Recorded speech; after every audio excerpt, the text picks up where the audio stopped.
तो यूपी से करप्शन हटाने के मुद्दे के साथ बीजेपी अब चुनावी मैदान में उतर चुकी है। दावा यह किया जा रहा है कि योगी सरकार में करप्शन पर लगाम लगाई गई और इस दावे के साथ यूपी की योगी सरकार की ब्रांडिंग एक करप्शन फ्री सरकार के नाम से हो रही है। इस दावे को लेकर बीजेपी का क्या तर्क है और विपक्ष के क्या दावे, सब कुछ इस रिपोर्ट में समझिए।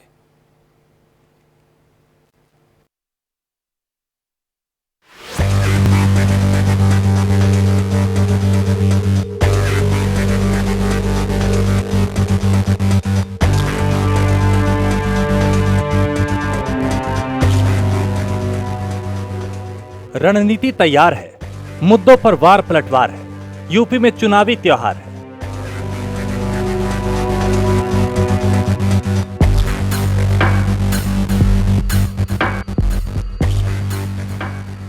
सियासत के लिहाज से देश के सबसे बड़े सूबे में चुनावी तैयारियां पूरे जोर शोर के साथ उत्तर प्रदेश में चल रही हैं और चुनावी तैयारियों के बीच उत्तर प्रदेश की सत्ता में काबिज भारतीय जनता पार्टी अब पूरी तरह एक्टिव है।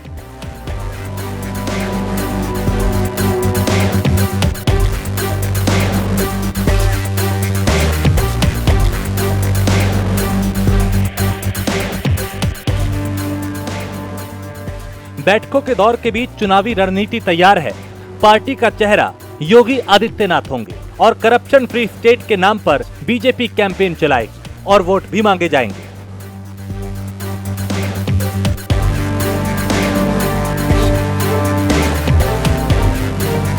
करप्शन फ्री उत्तर प्रदेश की अगर आप बात करें तो आप किसी भी जिले में चले जाएं, किसी भी तहसील में चले जाएं, किसी भी तालुका में चले जाएं, वहाँ पर आपको किसी भी सरकारी अधिकारी के पास जाना है, वहाँ पर आपको पूरा समय मिलता है। आज के समय में बात करने के लिए अधिकारी से, अधिकारियों की जवाबदेही है, ऑनलाइन प्रोसेस शुरू कर दिया गया है। ये अपने आप में करप्शन फ्री उत्तर प्रदेश का एक नमूना है। एक छोटा सा उदाहरण देना चाहूँगा। प्रदेश के अंदर जितनी भी पीडीएस सिस्टम की दुकानें हैं, वहाँ पर 97% दुकानों पर आज के समय में पीओएस मशीन मतलब बायोमेट्रिक मशीन के थ्रू राशन की व्यवस्था की जा रही है, जो कि अपने आप में एक बहुत बड़ा उदाहरण है कि उत्तर प्रदेश में जमीनी स्तर पर किस प्रकार से भ्रष्टाचार खत्म हुआ है।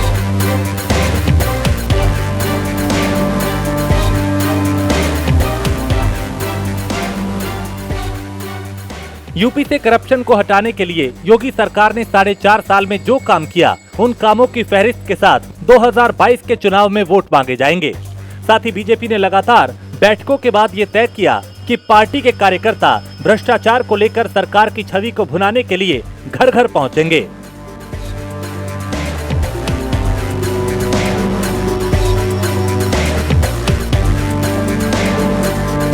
कार्यकर्ता तो ऑलरेडी पहुंचे हुए हैं। योगी जी उत्तर प्रदेश के हर नागरिक के हृदय में हैं।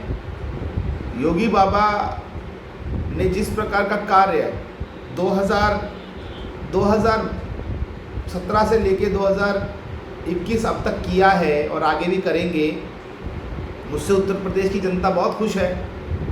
और मैं आपको बताना चाहता हूँ, जिस प्रकार से दंगों के अंदर आपने देखा कि जो दंगाई थे उनसे किस प्रकार से सरकारी संपत्ति का नुकसान वसूला गया, किस प्रकार से कोरोना समय के अंदर राशन घर घर बंटवाया गया, किस प्रकार से प्रदेश के अंदर आज कानून व्यवस्था चाक चौबंद है, महिलाओं पे अत्याचार बहुत कम हो चुके हैं।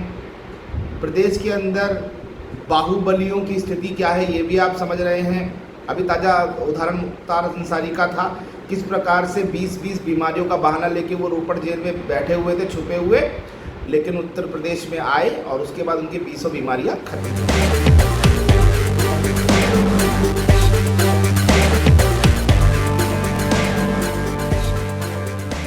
करप्शन फ्री स्टेट के नाम पर बीजेपी 2022 में अपनी वापसी की तैयारी कर रही है। टारगेट 300 से ज्यादा सीटों का है और 300 से ज्यादा सीटों के टारगेट को तय करने के लिए बीजेपी करप्शन मुक्त करने के अपने काम को भुनाने की तैयारी में है।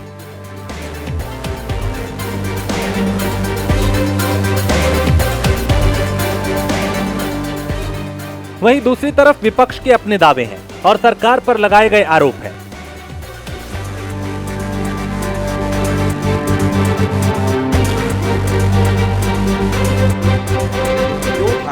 पार्टी इस बात को आपके सामने रखती है कि उसने जो है करप्शन फ्री स्टेट चलाया है, तो मैं तो सबसे पहले ही पूछना चाहता हूं कि करप्शन फ्री अगर आपने स्टेट चलाया था तो एनसीआरबी के आंकड़े में 25% उत्तर प्रदेश में आर्थिक क्राइम कैसे बढ़ गया और 35% साइबर क्राइम कैसे बढ़ गया।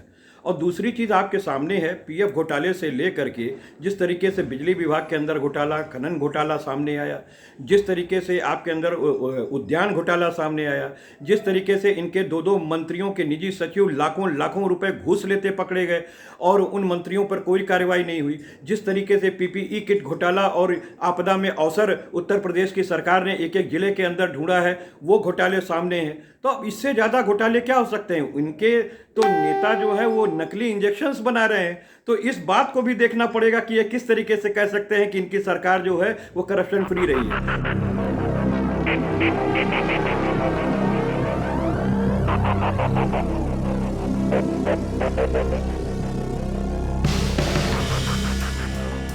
एक तरफ बीजेपी करप्शन दूर करने को लेकर किए गए अपने काम को गिनाने की तैयारी में है, तो दूसरी तरफ समाजवादी पार्टी 2022 के चुनाव करप्शन को लेकर बीजेपी सरकार को घेरने का काम कर रही है।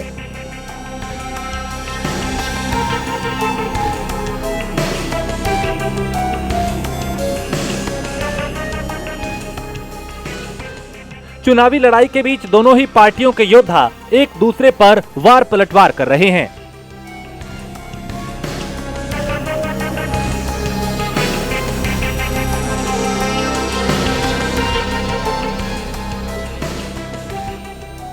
बीजेपी अगर करप्शन दूर करने का दावा कर रही है तो समाजवादी पार्टी का बीजेपी पर 4.5 साल में नियुक्तियों को लेकर सवाल उठाए जा रहे हैं।